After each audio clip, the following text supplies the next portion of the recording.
ensino à distância. Vocês estão trabalhando com os alunos ali presencial, vocês não podem contar que o aluno voltou para casa e vai ter acesso. Não, o que for acontecer de tecnologia, você quer que aconteça ali, enquanto ele está no laboratório de informática. Então a colaboração que você vai fazer é colaboração presencial. Só que não tem por que você não expandir o seu ambiente de aprendizagem. O ambiente de aprendizagem físico tem limites. Quando eu uso um ambiente de aprendizagem virtual, eu posso expandir esses limites, apesar dos alunos estarem ali no presencial. Quem daqui já ouviu falar de rotina de pensamento? O pessoal da Faculdade de Educação de Harvard, eles têm uma tradição, já desde a década de 60, eles criaram um projeto muito bacana chamado Projeto Zero. Nesse projeto, a intenção original era trazer arte para dentro da escola. Como é que eu ensino assuntos curriculares, né, ciências, por exemplo, partindo de artes? Então, é super legal. E eles falaram, a gente consegue usar a arte para provocar o pensamento, fazer interrelação, despertar motivação. A partir disso, né, desse pensamento despertado, eu vou chegando nas diversas áreas. Tá? Esse projeto teve desdobramentos muito bacanas. Eles depois fizeram, por exemplo, esse grupo é o que gerou as inteligências múltiplas. Né? O Gardner é uma das pessoas desse grupo, fundadores do Projeto Zero. O Perkins é outra dessas pessoas. O Perkins fez uma coisa que ele chamou, né, tem livros sobre isso, ele participou do ensino para compreensão. Né? O que é esse ensino para compreensão? É você se preocupar que o aluno vai compreender o que está aprendendo, e compreender significa saber pensar e agir flexivelmente com aquilo que você está aprendendo. Então, quando você fala de agir flexivelmente, e eu quero que ele chegue nesse ponto, eu não vou poder propor uma tarefa fechada, eu vou propor uma coisa que ele tenha que pegar aquilo e usar em outro lugar, em outro contexto. Então, esse ensino para compreensão, que envolve uma reflexão, um pensamento, é uma das coisas que surgiu já desde essa época do Projeto Zero.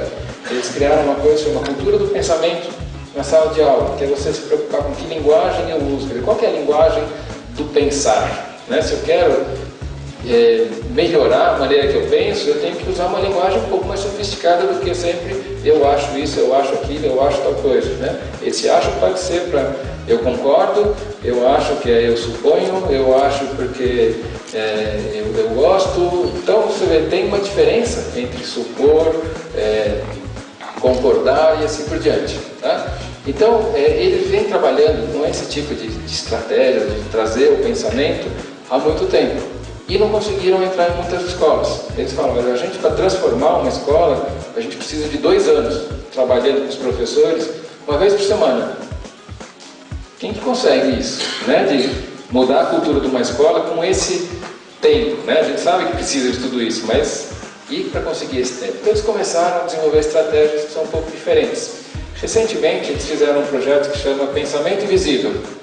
Né? Se vocês entrarem lá no site, esse Visible Thinking, vocês vão encontrar várias rotinas de pensamento. Por que eles começaram com essa história de rotina? A gente está falando de mudar uma cultura que já existe. Essa cultura é a que a gente traz, a gente aprendeu dessa maneira, a escola funciona dessa maneira. Então, quando eu quero mudar a cultura da escola, quero que a escola seja mais pensante, né? Que os alunos sejam mais reflexivos, né? Que ele saiba pensar criativamente, saiba pensar criticamente, saiba pensar colaborativamente. Então, o que eu estou dizendo? Estou falando das competências do século XXI, né? Criatividade, colaboração, resolução de problemas, mas isso a partir do pensar. Tá? Então, quando a gente fala disso, que a gente quer esse nível de pensar, a escola não funciona assim, então tem que mudar a cultura. Como é que funciona a escola hoje? Ela tem rotinas. Quais são as rotinas da escola?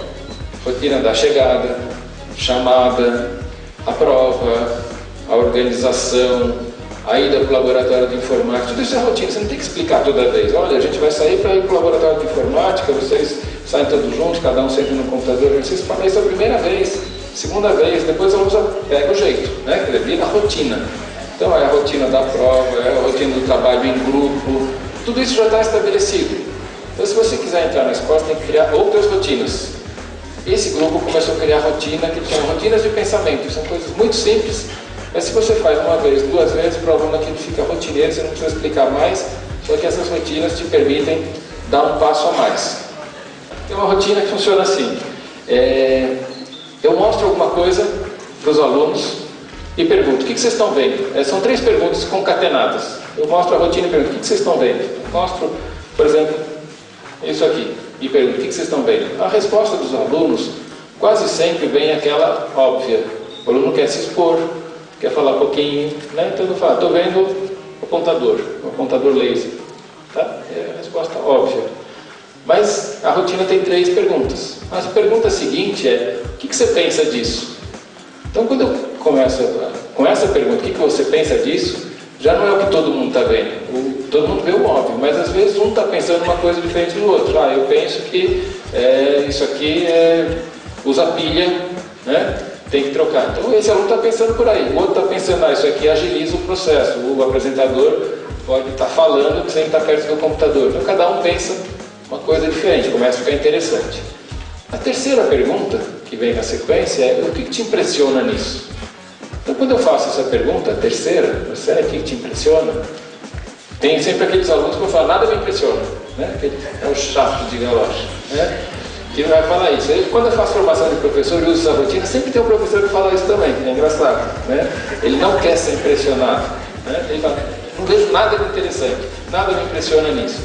Mas sempre tem aqueles que olham e falam, puxa, é bacana, né? Isso aí tem, por exemplo, múltiplas utilidades. Tem um laser aqui dentro. Os lasers eram caríssimos, hoje está em qualquer aparelho, né? Ele está impressionado por ter um laser e permitir mudar de tela, então tem uma comunicação com o computador, para que, né, o computador saiba que está mudando de tela. Isso impressiona essa pessoa, que é uma coisa que é o wireless antes da gente começar a falar de outros tipos de wireless. Tá? Então, cada um vai encontrar alguma coisa que impressiona de um jeito diferente. Se vocês olharem no grupo, quando você começa a ouvir as respostas de um de outro, é nesse momento que aparecem as interrelações. A aprendizagem começa a ficar significativa porque você aplica essas ideias numa área, na outra área, e eu aprendo com o que um está falando. O que eu nem tinha pensado, de repente o colega falou. Então, ouvir a resposta da primeira questão, o que você vê, não me acrescenta nada. Agora, ouvir a resposta da terceira questão começa a ser interessante. Então, você ouve de um de outro aluno, quer ouvir dos colegas, né? Quando o professor chega, no outro momento, e faz de novo a pergunta, o que você está vendo? Né? Mostra alguma coisa, um microfone. O que vocês estão vendo? O aluno ele já vai direto pensar, o que me impressiona nisso? Porque ele sabe que você vai fazer as 3 perguntas concatenadas. Então ele já vai se preparando. Eu sei que ele vai me perguntar depois o que me impressiona, eu já vou pensando, né? Se vê um outro professor e faz a mesma coisa, ele é lá da área de física, vem e mostra uma simulação e começa, o que vocês estão vendo? O aluno fala, opa, será que eu tenho que me impressionar com alguma coisa aí? E começa a pensar nisso, tá certo? Chega um momento, se vocês fazem, um professor faz, o outro faz, tal, esse aluno sai e ele começa a olhar para o mundo de uma maneira deslumbrada. Ele vai olhar para cá e falar, o que me impressiona aqui nesse auditório? O que me impressiona ali? Então você cria um olhar para o mundo que é um olhar de interessado, de curioso. Você vê, uma coisa extremamente simples que pode ter sido feita na própria disciplina que você seleciona, pode ser alguma coisa de ciências que você mostrou, pode ser uma coisa de artes. Você começa dali, isso tem um poder enorme de transformação de cultura. Então essas rotinas de pensamento funcionam dessa maneira. Nessa rotina da criatividade, você mostra alguma coisa para os alunos, né? Pode ser um vídeo, por exemplo, e você pede para as pessoas que assistiram o vídeo fazerem perguntas criativas, né? E quando eu comentei isso no nosso último encontro, na nossa última reunião das 3, eu perguntei para as pessoas, vocês acham que vocês vão conseguir fazer perguntas criativas?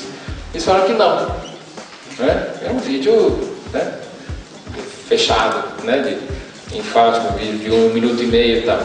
E aí eu falei o seguinte, olha, essas perguntas criativas, elas começam assim, se não sei o quê, o que aconteceria se tal coisa? Como seria se tal coisa? Então você já está jogando, né, num tempo verbal aí que você pode extrapolar. E aí se a gente fala que a criatividade está associada ao exagero, à surpresa, ao lúdico, né? E você fala, você pode, né, brincar com a sua pergunta, que vai ser como seria se não sei o quê, pode exagerar, tá? Aí eu mostrei o vídeo e foi muito interessante, porque todo mundo que estava lá fez perguntas super criativas, né? Quer dizer, você cria um espaço para acontecer. E um leu as respostas dos outros. Aí, a partir disso, que estimulou todo o grupo, né, a gente falou, agora vamos escrever um pequeno texto que seja criativo. Quer dizer, o que é um texto criativo? Que traga, né, o exagero, o lúdico, as relações inesperadas, ou relações curiosas, interessantes, e assim por diante.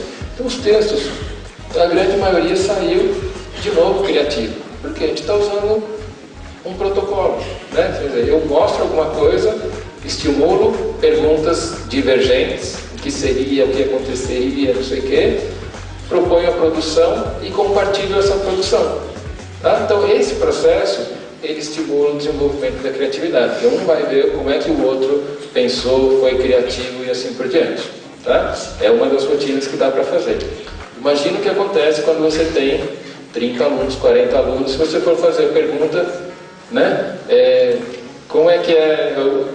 Faz a sua pergunta agora, né? O que aconteceria se você for ouvir os alunos, você ouve 2 ou 3, né? Quando o primeiro falou, o segundo já foi influenciado por aquela resposta. Ele podia ter pensado uma coisa diferente, mas ele falou, aquele lá é o aluno popular da turma. Se ele falou isso, eu vou concordar com ele, também vou nessa linha. Tá? Então, vocês veem que a dinâmica de sala de aula, ela já existe de uma certa maneira, ou pelo tempo que a gente tem, é muito curto, não dá para ouvir 30 alunos, ou pelas influências de ideias que acontecem dentro do próprio grupo. Tá? Então, quando você usa a tecnologia e faz essas perguntas, e fala, todo mundo vai responder ao mesmo tempo a primeira questão, o que você vê? Todo mundo vai responder ao mesmo tempo a segunda questão, o que você pensa disso? O que um pensou não foi influenciado pelo pensamento do outro. Tá? E você consegue, no prazo de 2 minutos, que todo mundo responda. Então vocês veem como utiliza o tempo em sala de aula. Nesse tempo, nesses 2 minutos, o que o professor pode fazer? Ele pode estar lá na telinha dele, em vez de estar passando nas fileiras dos alunos, ele senta no computador e vai dando um refresh, né? Um F5. E ele vai ler o que os alunos estão escrevendo. Então, terminou os 2 minutos, ele já conhece as ideias dos alunos. E ele pode ver, aqui apareceu uma coisa interessante, aqui eu vou fazer um comentário, isso aqui é gancho para a atividade que eu queria fazer, né? Ligou com o assunto que eu queria trazer e assim por diante. Então vocês veem que o fato de ter um lugar que permite a janela de pensamento, o balão de pensamento dos alunos, permite fazer coisas diferentes. Então a mistura das tecnologias com as rotinas de pensamento permite a gente fazer coisas que a gente não fazia antes.